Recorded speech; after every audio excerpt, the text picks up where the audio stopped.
नमस्कार, मैं हूं प्रदीप कुमार। आप देख रहे हैं पॉलिटिकल आइडिया। पॉलिटिकल आइडिया के आज के इस अंक में आप सभी दर्शकों का बहुत बहुत स्वागत है। मित्रों, कई लोग ये सवाल कर रहे हैं कि बिहार में कांग्रेस पार्टी ने अब तक अपना मुख्यमंत्री पद का उम्मीदवार, कांग्रेस पार्टी मतलब महागठबंधन ने, इंडिया अलायंस ने अब तक सीएम के उम्मीदवारी के लिए तेजस्वी यादव के नाम पर सहमति क्यों नहीं दिया है।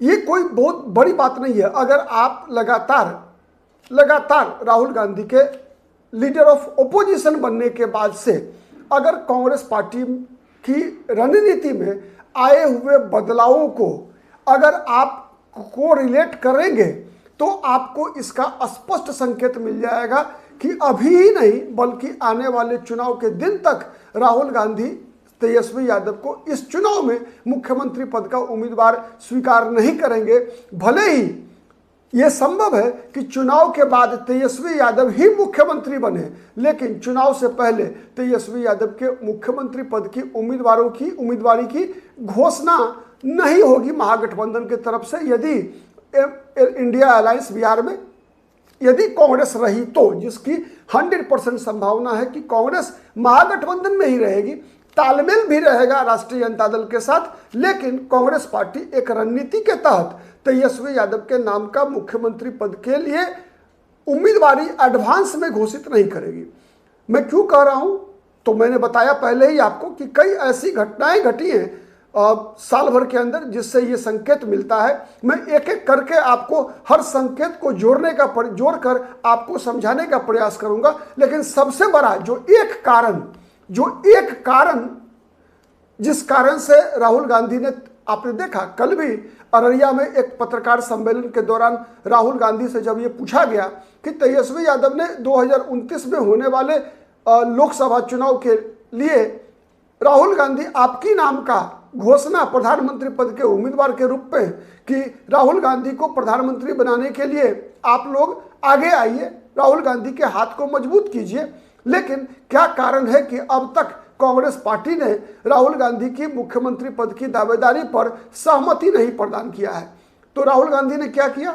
कोई स्पष्ट जवाब नहीं दिया। राहुल गांधी ने जवाब दिया? जवाब ये दिया कि हम सभी लोग आपस में मिलकर एक साथ हर मुद्दों पर सहमति है और एक साथ वोट चोरी के खिलाफ लड़ाई लड़ रहे हैं। मतलब अल्टीमेटली अगर आप निष्कर्ष निकालें कल के पत्रकार वार्ता का, तो निष्कर्ष यही निकलता है कि राहुल गांधी ने अभी उस मुद्दे पर जवाब देना उचित नहीं समझा। तो वो कौन सा कारण है? उस कारण का पहला संकेत अगर बिहार में मिला था तो कृष्णा अल्लावरू जिस दिन बिहार में प्रभारी बनकर आए थे, पहला दिन, आप याद कीजिए, सबसे महत्वपूर्ण बयान क्या था कृष्णा अल्लावरू का? कृष्णा अल्लावरू का महत्वपूर्ण बयान था कि कांग्रेस बिहार में बी टीम बनकर नहीं काम करेगी। और यही वो फैसला है राहुल गांधी का, एक फैसला जो सबसे बड़ा फैसला है बिहार की राजनीति के लिए, कि राहुल गांधी बिहार में ही नहीं बल्कि मैं बताऊं आपको दिखेगा एक परिवर्तन जब से, और वो विजिबल है, जब से राहुल गांधी लोकसभा में विपक्ष के नेता बने, प्रतिपक्ष के नेता बने संसद में, तब से वो चीजें स्पष्ट विजिबल है कि राहुल गांधी कांग्रेस को मजबूत करने का प्रयास कर रहे हैं। क्योंकि ये एहसास शायद कांग्रेस पार्टी को हो चुका है कि जब तक हम कांग्रेस को मजबूत नहीं करेंगे तब तक कांग्रेस आने वाले दिनों में राहुल गांधी नरेंद्र मोदी को चुनौती नहीं दे पाएंगे। और उसके लिए सबसे पहला काम अगर कांग्रेस पार्टी ने किया है तो उसमें था कि एक कांग्रेस को मजबूत करना है। तो अब बताइए, सवाल ये उठता है, कांग्रेस को मजबूत करना है तो उसके लिए सबसे पहले ये समझना होगा कि कांग्रेस कमजोर हुई थी। क्यों कमजोर हुई थी कांग्रेस? वो कौन सा एक कारण था जिस कारण से कांग्रेस पार्टी कमजोर हुई देश की राजनीति में और विशेषकर बिहार की राजनीति में? बिहार, उत्तर प्रदेश जैसे राज्यों में कांग्रेस का पतन या कांग्रेस का डाउनफॉल जो शुरू हुआ, कब से शुरू हुआ? अगर मैं कोई ऐसा वर्ष आपसे पूछूं तो आपका जवाब क्या होगा? मेरा जवाब होगा, आपका जवाब क्या होगा आप कमेंट करके बताइएगा। लेकिन मेरा जवाब होगा वो वर्ष था 1990। 1990 वो वर्ष था जब कांग्रेस पार्टी से कुछ गलतियां हुई थी और उसी दिन से कांग्रेस पार्टी का राष्ट्रीय राजनीति ही नहीं बल्कि बिहार और उत्तर प्रदेश जैसे बड़े राज्यों में कांग्रेस पार्टी का कमजोर होना शुरू हुआ। बिहार उत्तर प्रदेश ही नहीं बल्कि कई अन्य राज्य, पश्चिम बंगाल ले लीजिए आप, ठीक है, कई राज्य हैं, झारखंड उस समय बिहार का ही अंग था, ठीक है, तो कई ऐसे राज्य हैं जहां पर कि कांग्रेस पार्टी कमजोर होना शुरू हुई। और इतना याद रखिएगा कि बिहार, पश्चिम बंगाल, उत्तर प्रदेश ऐसे राज्य हैं जहां पर कि लगभग आप कह सकते हैं, बिहार, पुराना बिहार में बता रहा हूं तो पुराना बिहार 54 सीट, बिहार झारखंड अब बंटवारा हो गया, उस 90 में एक साथ था, तो 54 सीट बिहार हो गया, 48 सीट हो गया आपको पश्चिम बंगाल का, मतलब 100 सीट हो गया, और फिर 80 उत्तर प्रदेश और 5 उत्तराखंड, 185 सीटें, 185 सीटों पर कांग्रेस पार्टी एकाएक कमजोर हो गई 90 में। क्या कारण था? 2 कारण थे। 2 मुद्दों पर कांग्रेस पार्टी की गई गलतियों ने कांग्रेस पार्टी को इस स्थिति में पहुंचा दिया कि राष्ट्रीय राजनीति में 1984 के बाद और बिहार की राजनीति में 1985 के बाद कभी भी कांग्रेस पार्टी को बहुमत नहीं मिल सका। सरकारें बनी, नरसिंह राव की सरकार बनी, मनमोहन सिंह भी 10 साल सरकार चलाया, लेकिन कांग्रेस पार्टी को बहुमत नहीं मिला अपने बलबूते पर। कांग्रेस लगातार कमजोर रही, या तो मनमोहन सिंह की सरकार हो या फिर नरसिम्हा राव की सरकार हो। बहुमत आया दक्षिण भारत से, बिहार, उत्तर प्रदेश और पश्चिम बंगाल, ये 3 राज्य ऐसे थे जहां कांग्रेस पार्टी लगातार कमजोर होती गई। तो अब आते हैं मुद्दों पे।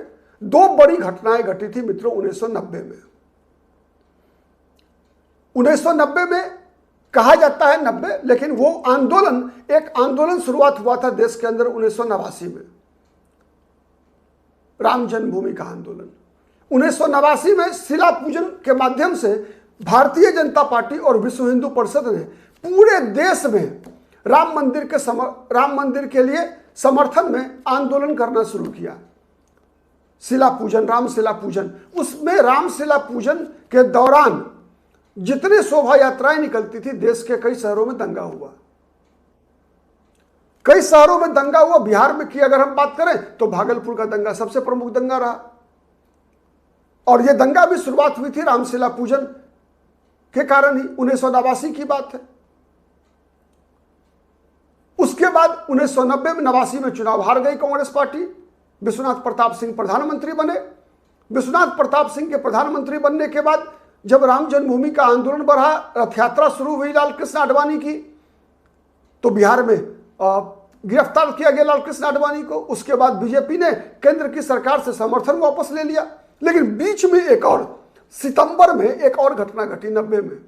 रामशिला पूजन 89 से ही शुरू था। राम जन्मभूमि पर मंदिर निर्माण का आंदोलन 89 से ही शुरू था। आपको याद होगा 89 में एक प्रतीकात्मक शिलान्यास भी किया गया था राम जन्मभूमि पर। भारतीय जनता पार्टी में बिहार का ही नेता था कामेश्वर चौपाल, जिसने शिलान्यास किया। और कहा जाता है कि शिलान्यास करवाने में कांग्रेस की भी भूमिका थी, राजीव गांधी सरकार की भूमिका थी। उसके बाद भागलपुर दंगे में भी कांग्रेस पार्टी का नाम आ गया। तो एक चैप्टर राम जन्मभूमि आंदोलन के दौरान कांग्रेस पार्टी की द्वारा की गई गलतियां, मतलब गलती क्या थी? कांग्रेस पार्टी ने एक तरफ यह दिखाने का प्रयास किया कि हम भारतीय जनता पार्टी के विरोध में है, राम जन्मभूमि आंदोलन के विरोध में है, हम मुस्लिम समाज के साथ हैं, हम बाबरी मस्जिद के साथ हैं, हम राम जन्मभूमि आंदोलन पर समर्थन नहीं कर सकते। दूसरी तरफ एक मामला चला आ रहा था पहले से शाहबानो का। शाहबानो में कांग्रेस पार्टी पर यह आरोप लगा था कि मुस्लिम तुष्टीकरण के कारण अदालत के फैसले को कांग्रेस पार्टी ने संविधान संशोधन के द्वारा बदल दिया। तो वहां पर मुसलमानों का पक्ष लेने का आरोप लगा। फिर शिला पूजन कराने पर हिंदुओं का पक्ष लेने का आरोप लगा।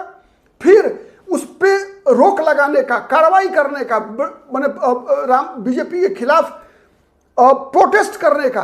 तो मतलब यह संदेश गया कि कांग्रेस पार्टी राम जन्मभूमि पर मंदिर निर्माण का विरोधी भी है और बीजेपी माने हिंदूवादी ताकतों की विरोधी भी है। और एक तरफ, दूसरा तरफ कांग्रेस पार्टी ने दबी जुबान से शिलान्यास कार्यक्रम का श्रेय भी लेने का प्रयास किया। आप याद कीजिए उन दिनों जब 89 में लोकसभा चुनाव की जो चुनाव प्रचार की शुरुआत राजीव गांधी ने अयोध्या से किया था। मतलब एक तरफ मुसलमानों को भी खुश करने का प्रयास, दूसरी तरफ हिंदुओं को भी खुश करने का प्रयास।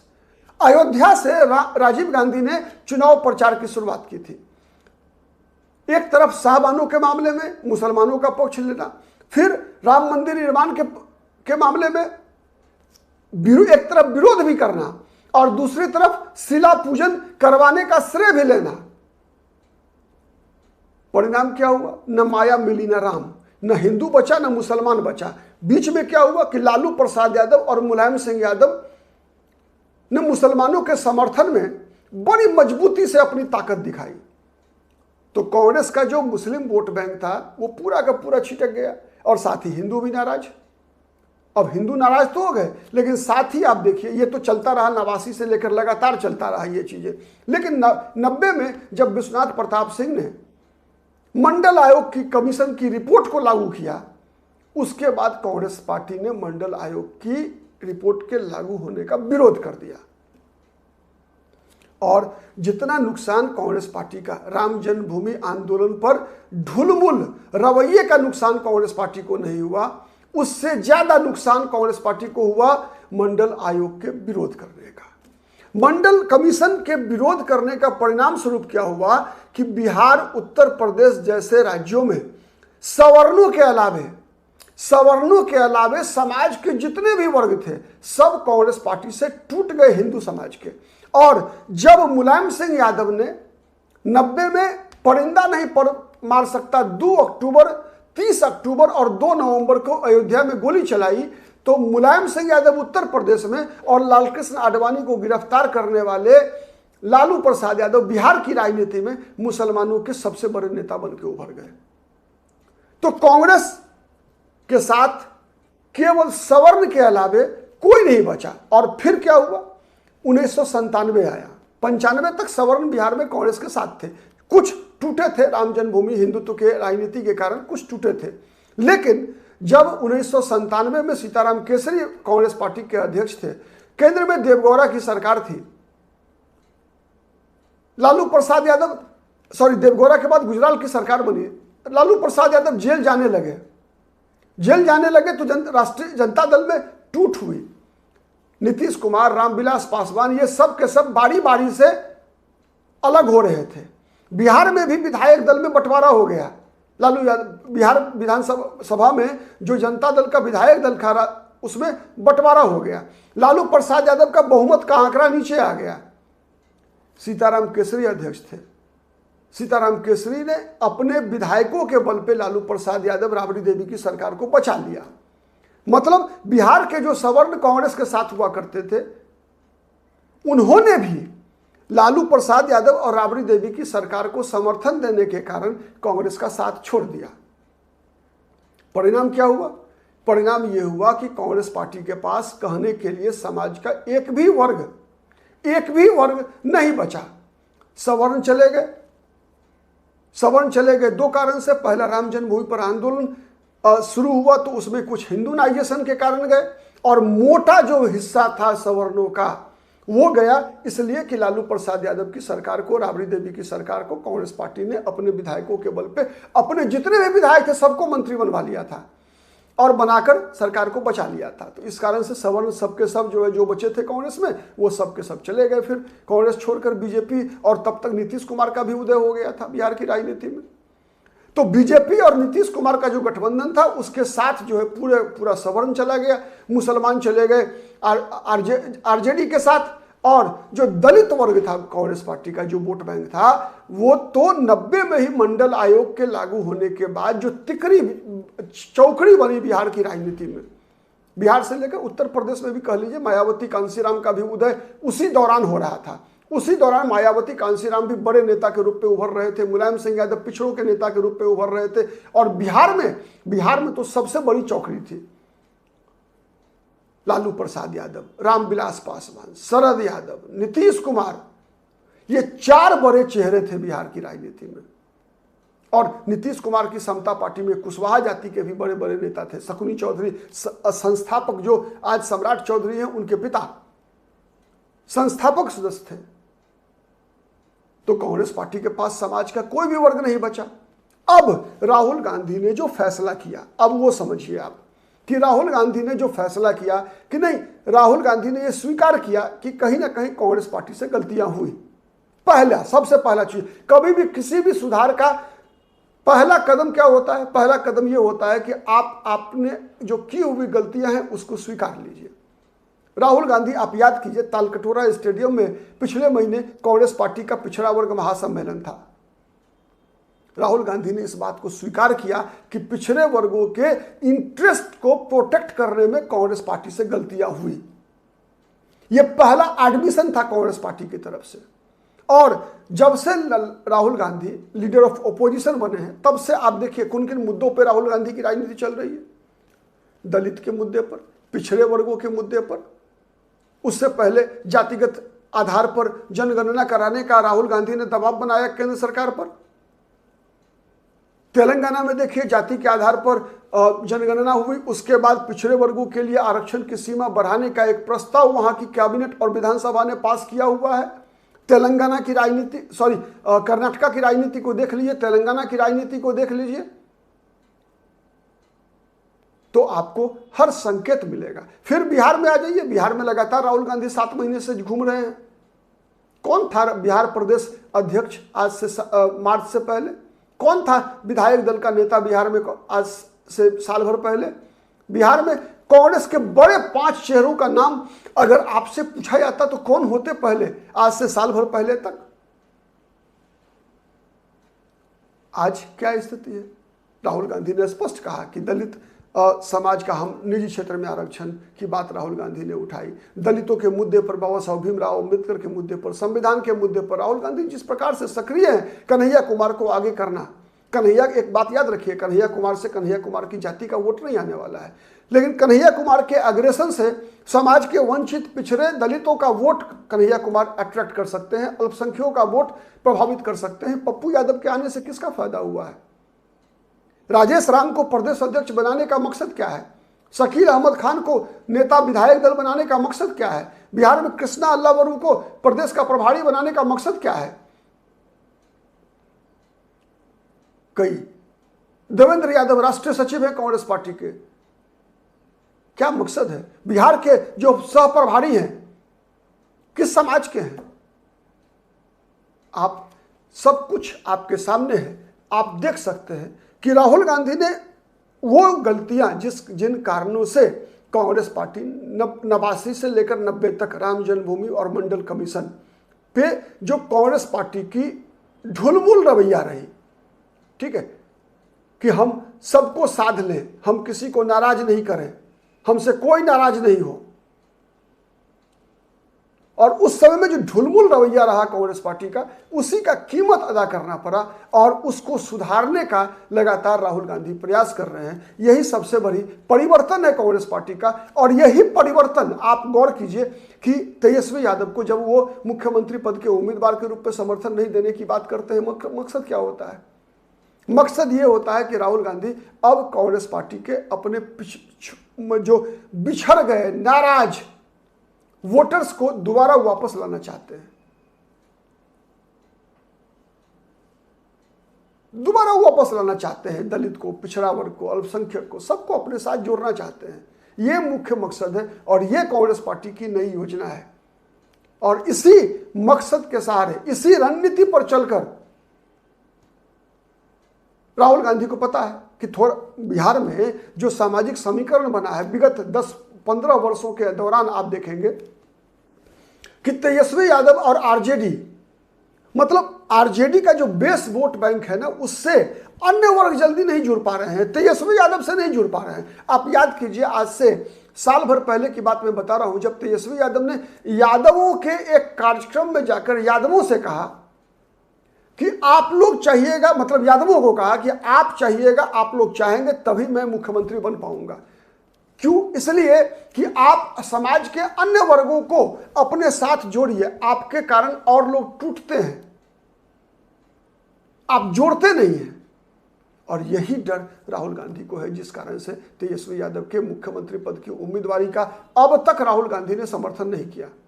राहुल गांधी के दिमाग में बार बार यह बातें चलती है कि जब तेजस्वी यादव के साथ तेजस्वी यादव जोड़ नहीं पा रहे हैं, तो यदि तेजस्वी यादव को आगे किया गया तो परिणाम की पुनरावृत्ति होगी। वही परिणाम आएगा जो 2020 में आया, जो 2024 में आया, लोकसभा चुनाव में या विधानसभा चुनाव में। इसीलिए राहुल गांधी तेजस्वी यादव के नाम को डिले करना चाहते हैं, जिससे कि एक कलेक्टिव लीडरशिप, सामूहिक नेतृत्व, मतदाताओं को लगना चाहिए कि राजेश राम भी मुख्यमंत्री हो सकते हैं, मतदाताओं को लगना चाहिए कि तारिक अनवर और शकील अहमद खान भी मुख्यमंत्री बन सकते हैं, मतदाताओं को लगना चाहिए कि तेजस्वी यादव भी मुख्यमंत्री बन सकते हैं। मतलब मल्टीपल ऑप्शंस के सहारे राहुल गांधी चुनाव में जाना चाहते हैं। यह राहुल गांधी की रणनीति है और अब इस रणनीति की परीक्षा होनी है। परीक्षा इसलिए भी होनी है कि 2029 के चुनाव के लिए मैंने कई बार कहा है कि राहुल गांधी बिहार चुनाव को एक लेबोरेटरी, एक प्रयोगशाला के रूप में उपयोग कर रहे हैं, और यदि यह प्रयोग सफल हुआ तो हो सकता है उत्तर प्रदेश में यही रणनीति अपनाई जाए। पश्चिम बंगाल की, उससे पहले पश्चिम बंगाल होना है। तो मोटे तौर पे राहुल गांधी का यह मास्टर स्ट्रोक है, और कांग्रेस के पुनर्जीवन का अगर रास्ता निकलता है कहीं से तो इसी रास्ते से निकलता है। आज के लिए इतना ही। नमस्कार।